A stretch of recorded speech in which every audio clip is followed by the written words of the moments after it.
우리가 계속해서 우리 이제 사사기의 말씀을 계속 이어가도록 하겠습니다. 사실 이 사사기의 말씀 좀 더 서론적인 부분을 좀 더 이야기를 하고 싶은데 표정들이 지겨워하시는 분들이 있으신 것 같아서 바로 좀 본론적으로 사사들의 이야기로 우리가 들어가려고 합니다. 오늘은 그 첫 번째 사사가 등장을 합니다. 이름이 뭐죠? 옴니엘입니다. 옴니엘.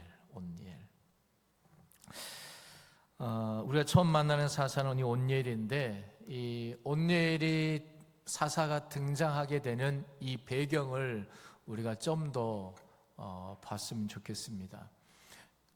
사실 또 사사들의 이야기를 하면서 이 사사들이 등장하게 된 배경을 사실 똑같은 소리를 잔소리처럼 이야기할 겁니다.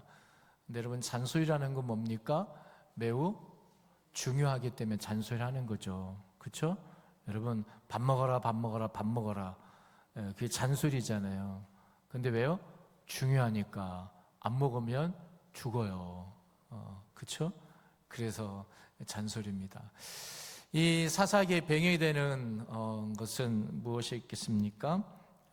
사사는 여러분, 이스라엘 백성들이 영적으로 좋을 때 등장합니까? 아니요. 영적으로 타락했을 때, 어려움에 있을 때, 그래서 그것으로 인해서 하나님의 진노가 임했을 때, 사사들은 그 배경 속에서 등장을 하게 됩니다. 오늘 본문도 역시 이 옴니엘도 이스라엘의 백성들의 불순종과 하나님을 배역함으로 인해서 이 사사인 옴니엘이 등장하죠. 7절을 먼저 보시면, 이스라엘 자손 여호와의 목전에 악을 행하여 자기들의 하나님이 여호와를 잊어버리고 바알과 아세라들을 섬긴지라. 여러분, 이스라엘 백성들이 그냥 악을 행한 게 아니고요, 어디 앞에서? 여호와의 목전에서. 여러분, 그전에는 그냥 쭈삣쭈삣, 그냥 티 안 나게 하나님을 눈치껏 피하면서 죄를 저지르다가 이젠 이것이 익숙해지니까 어떻게 해요? 그냥 하나님이 보든 말든 신경 안 쓰고 하나님의 목전에서, 하나님의 눈앞에서 악을 행하기 시작합니다. 그래서 그 결과가 어떻게 됩니까? 8절 말씀에 여호와께서 이스라엘에게 진노하사 그들을 메소포타미아 왕 구산 리사다임의 손에 파셨으므로 이스라엘 자손이 구산 리사다임을 8년 동안 섬겼더라. 여러분, 하나님의 진노로 말미암아 하나님께서 자신의 이스라엘 백성들을 누구의 손에 넘기셨다고요? 누구에게 팔아 넘기셨다고 얘기합니까? 구산 리사다임. 따라해 볼까요? 구산 리사다임. 구산 리사다임은요, 이름이 구산이고요, 리사다임은 그 구산에 붙인 별명과 같은 것입니다. 그럼 리사다임은 무슨 뜻인가? 리사다임은 두 배로 악하다라는 뜻입니다. 그러니까 이 구산이라는 왕이 있는데, 이 왕이 어느 정도의 왕이었느냐? 두 배로 악한 왕이었다라는 겁니다. 하나님께서는 두 배로 악한 이 왕에게 당신의 백성들을 넘기셨다라는 겁니다. 여러분, 하나님의 통치, 하나님의 말씀, 하나님을 예배하는 그 예배자를 떠남으로 말미암아 자신들이 옳은 소견대로, 자신이 편한 대로, 자신이 옳은 방법대로, 자신의 인생은 내 인생이야 하면서 내 계획을 세워가며 내 계획대로 살아가는 것을 편히 여기며 자유롭게 여기며 그것이 마땅한 거라고 생각했던 이 이스라엘 백성들, 근데 그렇게 생각했던 이스라엘 백성들, 그렇게 살아가던 이스라엘 백성들이 그 삶의 결과가 뭐였느냐? 두 배로 악한 왕에게 괴롭힘을 당했다. 두 배로 악한 왕의 지배하에 놓이게 되었다라는 것이죠. 여러분, 하나님의 말씀 앞에, 하나님의 그 말씀 앞에 순종하는 삶, 하나님께 예배하는 삶이요, 여러분, 때로는 불편스럽죠. 편하지는 않아요. 그렇지 않습니까? 불편하잖아요. 편하지 않잖아요. 오늘 이 시간에 제가 늘 우리 다음 세대들, 우리 특히 청소년 아이들한테 간혹 묻는 질문이 이거예요. 어제 잤니? 오늘 잤니? 그럼 대부분 물어보면 10중 8구 열이면 열 다 오늘 잤어요 그럴 거예요. 오늘 자고 오늘 일어났어요. 그렇죠? 대부분 우리 잠은 어제 자고 오늘 일어나야 되는데 우리 아이들은 밤이 되면 너무 바빠요. 할 게 너무 많아요. 열심히 공부하느라. 묻는 이유는 뭐죠? 왜냐하면 이 방을 그냥 보내기는 아까워서 뭔가 자정을 넘기면서까지 뭔가 꾸준히 하다가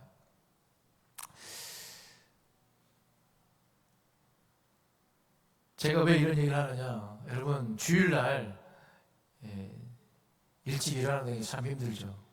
이 시간 여러분 껴있다는 것 자체가 정말 어렵고 불편하고 힘든 일입니다. 어제 참으로 우리가 교회 대청소를 2주간에 걸쳐서 했지만 참 목회자인 저희지만 참 죄송스러웠어요. 일주일 직장생활 하시느라 힘든데 그나마 토요일, 주일은 그나마 이 주일 지키느라고 좀 더 일찍 깨서 나오시잖아요.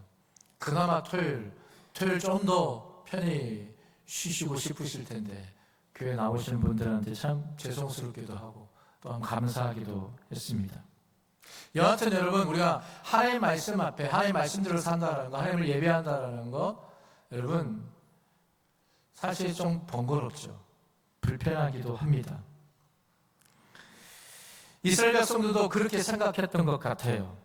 그런데 그런 이스라엘 백성들이 그래서 하나님을 떠나고 하나님의 예배자를 떠남으로 말미암아 주어진 삶의 결과는 더욱더 괴로웠습니다. 얼마만큼이요? 구산 리사다임. 몇 배로? 2배로. 여러분, 하나님 말씀에 순종하는 것이, 하나님께 예배하는 것이 우리에게 번거로운 일이 되는지 몰라도 여러분 괴롭지는 않습니다. 내 뜻대로 살아가는 삶이 번거롭지 않을지는 몰라도 그 삶은 괴롭습니다. 그것도 2배로 괴롭습니다. 여러분, 하나님의 말씀과 하나님의 돌보심의 손길 밖에서 살아간다는 것, 여러분 처음에는 번거롭지 않고 편할지 모르지만 그것이 누적되면 여러분 2배의 괴로움으로, 2배의 고통으로 우리에게 주어진다는 사실을 꼭 기억하시길 바랍니다.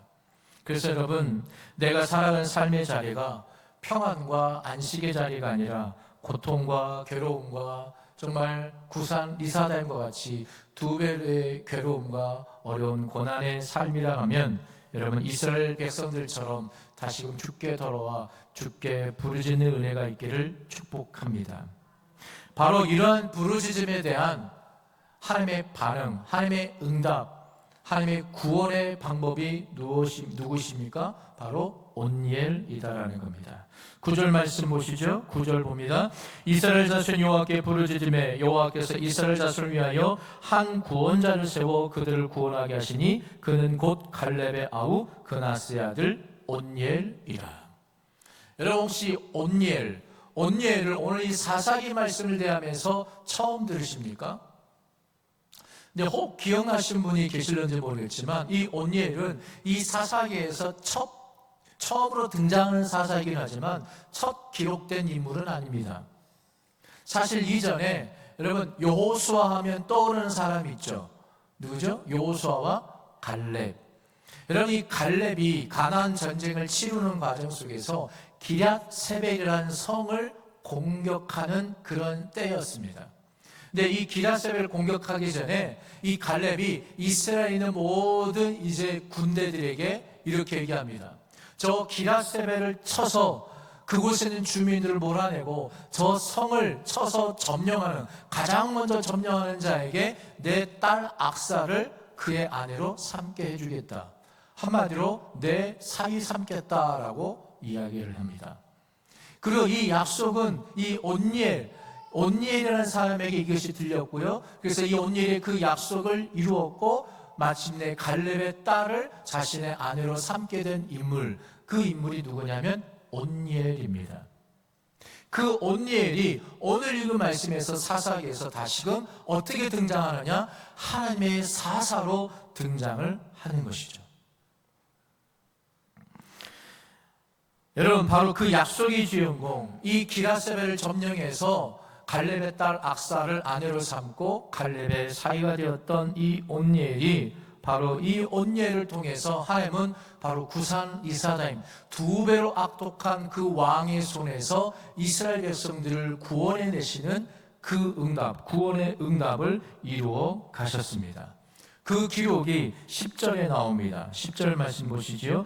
여호와의 영이 그에게 임하셨으므로 그가 이스라엘의 사사가 되어 나가서 싸울 때에 여호와께서 메소포타미아 왕 구산 리사다임을 그의 손에 넘겨주심에 온니엘의 손이 구산 리사다임을 이기니라. 여러분, 성경 구절이 좀 길지만 여기에서 핵심되는 표현을 한번 읽기를 원합니다. 저를 따라하시기 바랍니다. 여호와의 영이 그에게 임하셨으므로 여호와께서 그의 손에 넘겨주심에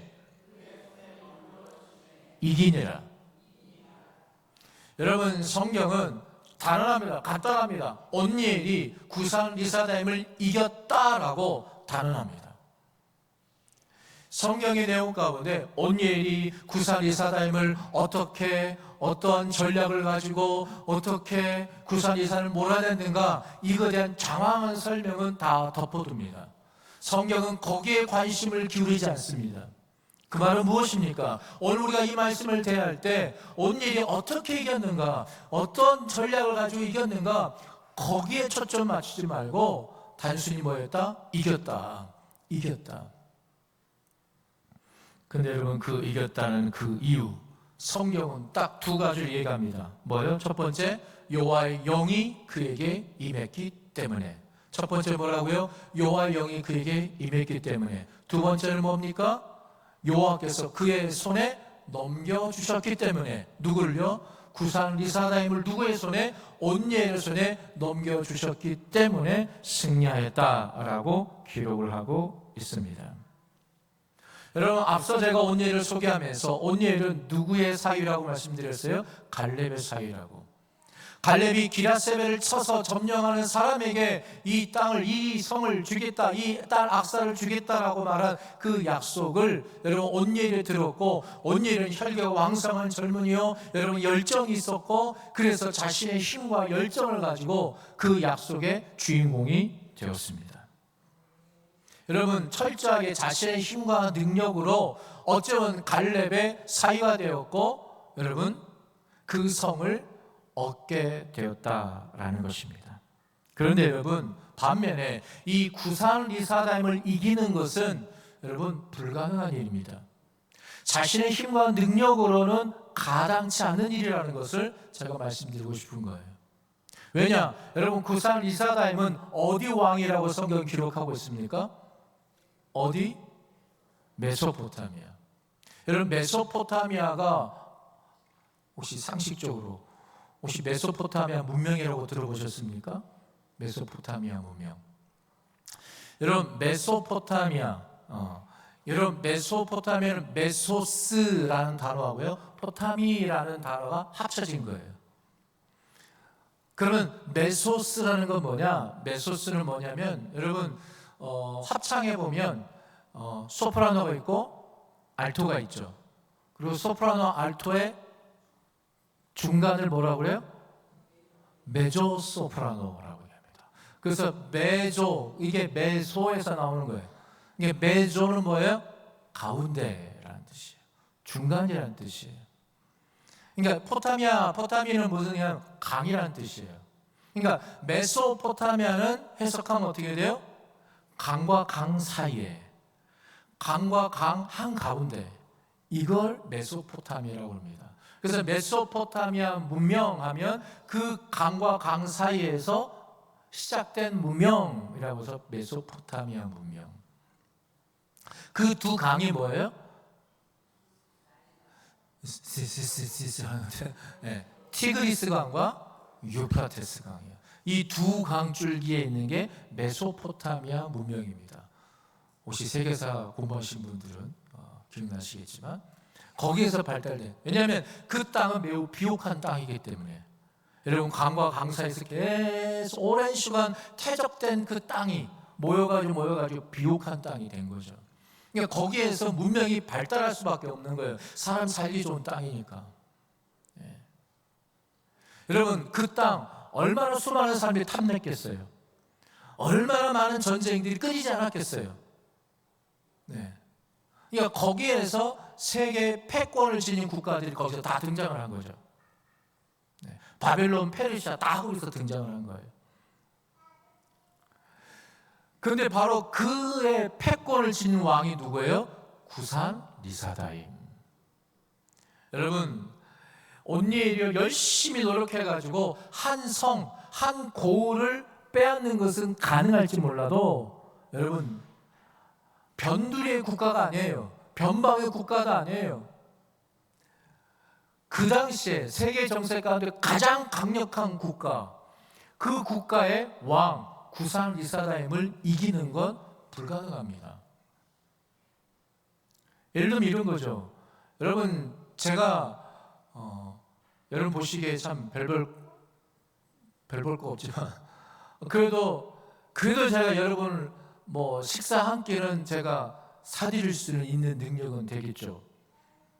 예. 그렇지만 제가 여러분에게 이 건물 마음 드세요? 이 건물 제가 사드릴게요. 봐요. 콧방귀도 안 끼잖아요.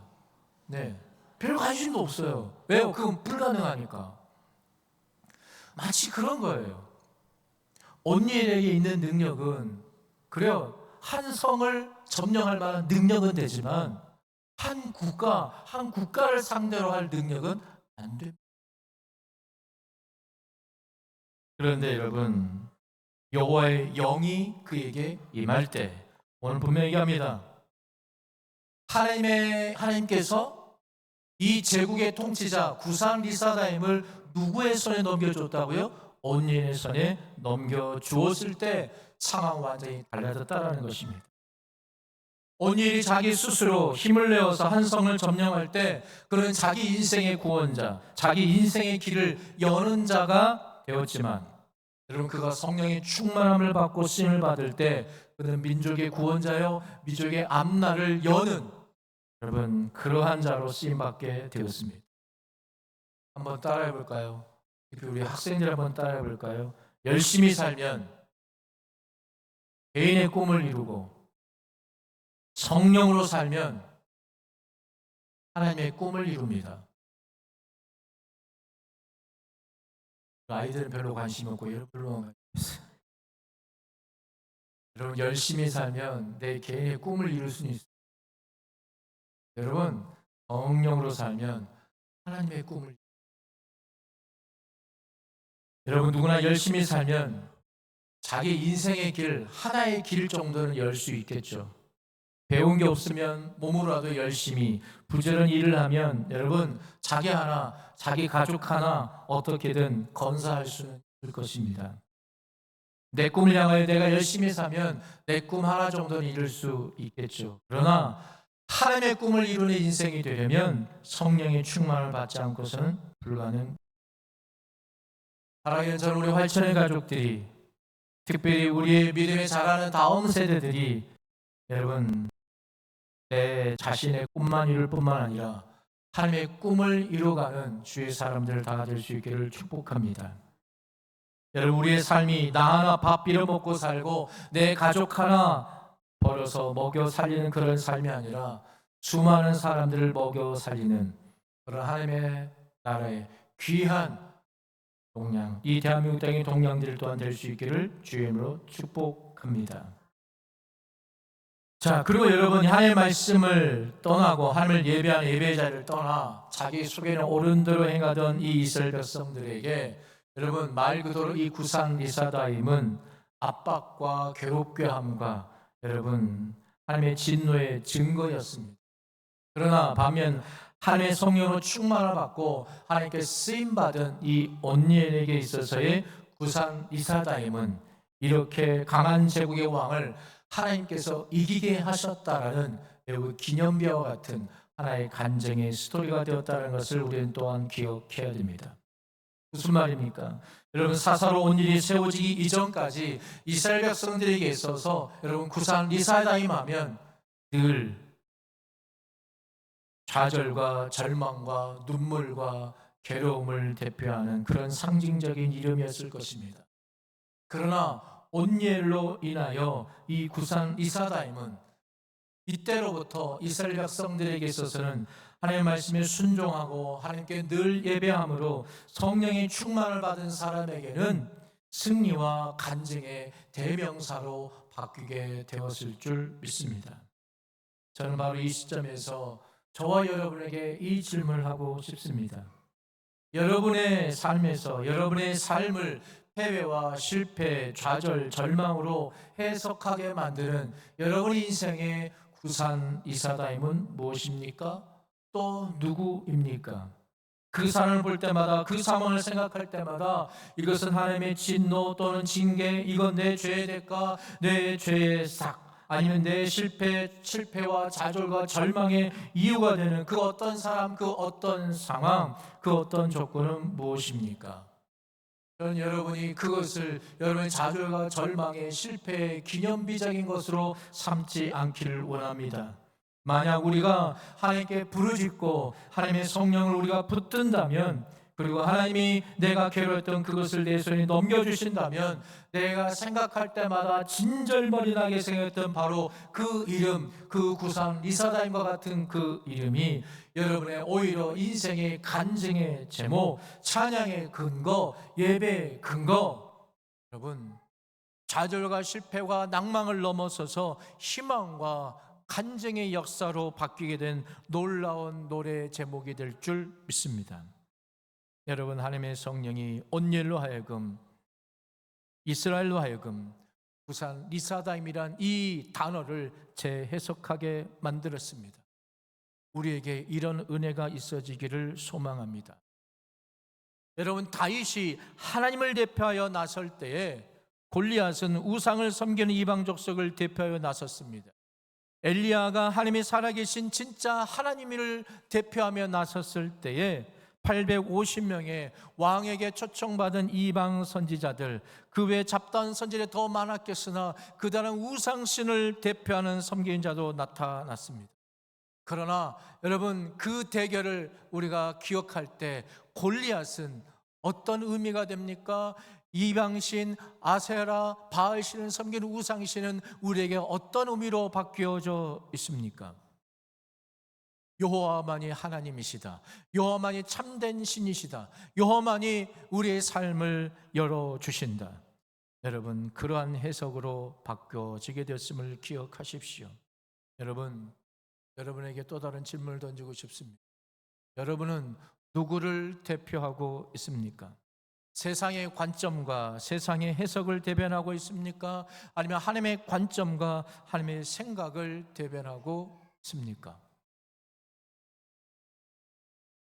여러분, 저 여러분의 삶을 통해서 여러분, 세상의 가치관과 세상의 기준이 해석되어지는 사람이 아니라 하나님의 뜻과 하나님의 방법이 해석되어질 수 있는 사람 되시기를 축복합니다. 여러분, 나 때문에 하나님의 살아계심이 증거되는 사람들 다 되시기를 축복합니다. 마지막으로 여러분, 이렇게 살았던 온니엘 11절은 이렇게 말합니다. 그 땅에 평온한 지 40년에 그나스의 아들 온니엘이 죽었더라. 저는 이 해석을, 이 말씀을 좀 바꾸고 싶어요. 온니엘이 사는 동안 그 땅에는 40년 동안 평안하였더라. 여러분, 한 사람이 존재하기 때문에 그 땅에 평안이 맺습니다. 한 사람이 있기 때문에 그 사람으로 인해서 그가 속한 기업이, 땅이, 가정이 복받았다는 얘기입니다. 여러분, 그냥 한 사람이 아닙니다. 그냥 한 사람이 있기 때문이 아닙니다. 어떤 한 사람, 성령에 감동된 사람, 성령이 임재함이 있는 사람, 하나님의 손에 붙들린 사람, 그 사람이 있기 때문에 그 가정이, 그 기업이, 그 일터가, 그 나라가 평안하였다. 전 여러분이 계시기 때문에 여러분이 속한 가정이, 여러분이 속한 일터가, 여러분 때문에 우리 활천 교회가, 여러분 때문에 여러분이 속한 그 나라, 그 땅이 평안한 은혜가 있기를 축복합니다. 여러분, 오늘 말씀의 제목처럼 하나님의 평안을 불러오는 사람 온니엘, 저와 여러분은 어떤 사람입니까? 하나님의 평안을 불러온 사람입니까? 여러분, 오늘 말씀 가운데 마지막으로 우리를 주목하게 하는 표현이 있습니다. 여러분, 이스라엘 백성들이 범죄함으로 말미암아 하나님을 배역하고 하나님을 떠났기 때문에, 예배자를 떠났기 때문에 하나님께서 뭐라고 하셨습니까? 이 이스라엘 백성들을 누구의 손에 넘기셨다고요? 구산 리사다임 손에 넘기셨어요. 그런데 하나님의 영이 임한 사람, 하나님께 쓰임받은 사람, 하나님께 붙들린 사람, 누구? 온니엘. 그 사람의 손에 누굴 넘겼다고요? 구산 리사다임을 넘기셨어요. 여러분, 어떤 삶을 살기 원하십니까? 어떤 삶을 살기 원하십니까? 여러분, 저는 저와 여러분들이 하나님의 손에 붙들린 사람, 하나님의 영에 붙들린 사람 되어서 여러분, 세상에 여러분들이 팔리우는 존재가 아니라 세상의 모든 것들이 여러분의 손에 달려있게 되는 그런 하나님의 사람들 다 되시기를 주님으로 축복합니다. 여러분, 우리 자녀들 그렇게 축복하시기 바랍니다. 세상의 가치가 기주간에 휘둘리는 사람이 아니라 하나님의 영에 붙들린 바 되어서 이 세상 속에서 하나님을 외치며 하나님의 말씀대로 살아내므로 말미암아 세상이 우리 자녀들의 손에 넘겨지는 복된 축복의 사람, 그런 축복의 사람 될 수 있기를 여러분 축복하시고, 또 우리가 그러한 할지 모든 다음 세대의 날 될 수 있기를 주님의 이름으로 축복합니다. 기도하겠습니다.